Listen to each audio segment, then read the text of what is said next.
साथियों, यह कथा भक्त माधव दास जी की है। भक्त श्री माधव दास ओडिशा के पुरी में भगवान जगन्नाथ के एक भक्त रहते थे, जिनका नाम था श्री माधव दास।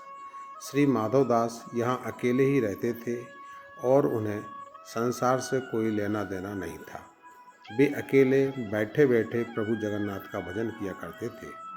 नित्य प्रति श्री जगन्नाथ प्रभु के दर्शन करते थे, उन्हीं को अपना सखा मानते थे और प्रभु के साथ खेलते थे। इतना ही नहीं, प्रभु भी अपने परम भक्त श्री माधव के साथ अनेक लीलाएं किया करते थे। प्रभु इनको चोरी करना भी सिखाते थे। भक्त माधव दास जी अपनी मस्ती में मग्न रहते थे। एक बार जब माधव दास रोगग्रस्त हो गए थे, तब प्रभु जगन्नाथ ने अपने परम भक्त श्री माधव दास जी की स्वयं सेवक बन सेवा की। श्री माधव दास जी को अतिसार यानी उल्टी दस्त से पीड़ित हो गए थे। वे इस रोग के कारण बहुत दुर्बल हो गए थे कि बैठने व उठने में असमर्थ थे। हालांकि अपनी क्षमताओं के अनुसार वे अपने सभी कार्य स्वयं ही करते थे और किसी भी अन्य व्यक्ति से मदद नहीं लेते थे। कोई कहे, महाराज जी हम आपकी सेवा कर दें, तो वे कहते थे कि नहीं, मेरे तो एक जगन्नाथ ही हैं, वही मेरी रक्षा करेंगे। ऐसी दशा में जब उनका रोग बढ़ गया तो वे उठने बैठने में पूरी तरह से असमर्थ हो गए। तब श्री जगन्नाथ जी स्वयं सेवक बनकर इनके घर पहुँचे और माधव दास जी को कहा कि हम आपकी सेवा कर दें। भक्तों के लिए आपने क्या नहीं किया, क्योंकि उनका रोग इतना बढ़ गया था कि उन्हें पता भी नहीं चलता था कि वे कब मलमूत्र त्याग देते हैं, जिसकी वजह से उनके वस्त्र गंदे हो जाते थे। उन वस्त्रों को भगवान जगन्नाथ स्वयं अपने हाथों से साफ करते थे। इतना ही नहीं, प्रभु उनके पूरे शरीर को भी साफ करते थे। प्रभु जगन्नाथ द्वारा की जाने वाली सेवा का अंदाज़ा इसी बात से लगाया जा सकता है कि कोई अपना भी किसी की इतनी सेवा नहीं कर सकता। होश में आते ही सेवक के बारे में जान गए थे। तब माधव दास जी को होश आया। तब उन्होंने तुरंत पहचान लिया कि यह तो मेरे प्रभु हैं। एक दिन श्री माधव दास जी ने प्रभु से पूछ ही लिया, प्रभु आप तो त्रिभुवन के मालिक हो, स्वामी हो, आप मेरी सेवा कर रहे हो, आप चाहते तो मेरा ये रोग भी तो दूर कर सकते थे।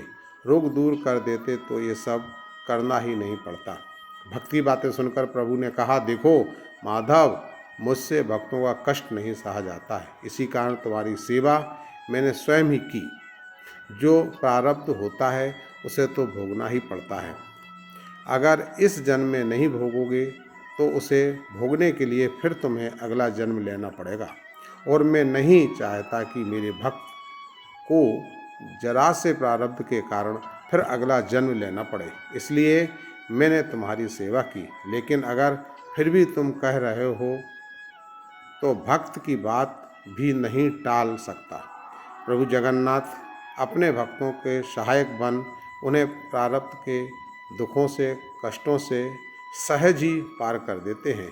प्रभु ने अपने भक्त माधव से कहा, अब तुम्हारे प्रारब्ध के 15 दिन का रोग और बचा है, इसलिए 15 दिन का रोग तू मुझे दे दे।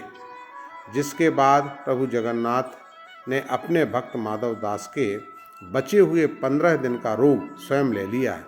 यही वजह है कि भगवान जगन्नाथ आज भी बीमार होते हैं। भक्तों के लिए हर साल 15 दिनों के लिए बीमार पड़ते हैं। प्रभु जगन्नाथ ये तो हो गई उस समय की बात, लेकिन भक्त वत्सलता देखिए, भगवान जगन्नाथ को आज भी साल में एक बार स्नान कराया जाता है, जिसे स्नान यात्रा कहते हैं। स्नान यात्रा करने के बाद हर साल 15 दिन के लिए जगन्नाथ भगवान आज भी बीमार पड़ते हैं। इस दौरान पुरी में स्थित प्रभु जगन्नाथ का मंदिर 15 दिन के लिए बंद कर दिया जाता है। इस दौरान प्रभु की रसोई भी बंद कर दी जाती है, जो कभी बंद नहीं होती। भगवान की इस अवस्था के दौरान उन्हें 56 भोग नहीं खिलाया जाता। इस समय उन्हें 15 दिनों तक आयुर्वेदिक काढ़े का भोग लगाया जाता है। जगन्नाथ धाम मंदिर में तो भगवान की बीमारी की जांच करने के लिए हर दिन वैद्य भी आते हैं। काढ़े के अलावा प्रभु को फलों का रस भी दिया जाता है। उन्हें रोजाना शीतल लेप भी लगाया जाता है। बीमारी के दौरान उन्हें फलों का रस, छेने का भोग लगाया जाता है और रात में सोने से पहले मीठा दूध अर्पित किया जाता है। भगवान जगन्नाथ बीमार होने के बाद 15 दिन तक आराम करते हैं। आराम के लिए 15 दिन तक मंदिरों के कपाट भी बंद कर दिए जाते हैं और उनकी सेवा की जाती है ताकि वे जल्द से जल्द ठीक हो जाएं। जिस दिन वे पूरी तरह से ठीक होते हैं, उसी दिन प्रभु जगन्नाथ की यात्रा निकाली जाती है। इस दौरान भगवान जगन्नाथ के दर्शन पाने के लिए वहां असंख्य भक्त उमड़ते हैं। मान्यताओं के मुताबिक भगवान जगन्नाथ अपने भक्तों को बीमारी से बचाने के लिए हर साल खुद बीमार पड़ते हैं ताकि भक्तों के दुख दर्द वे अपने ऊपर ले सकें। इसी के साथ जय जगन्नाथ, सदा जगन्नाथ।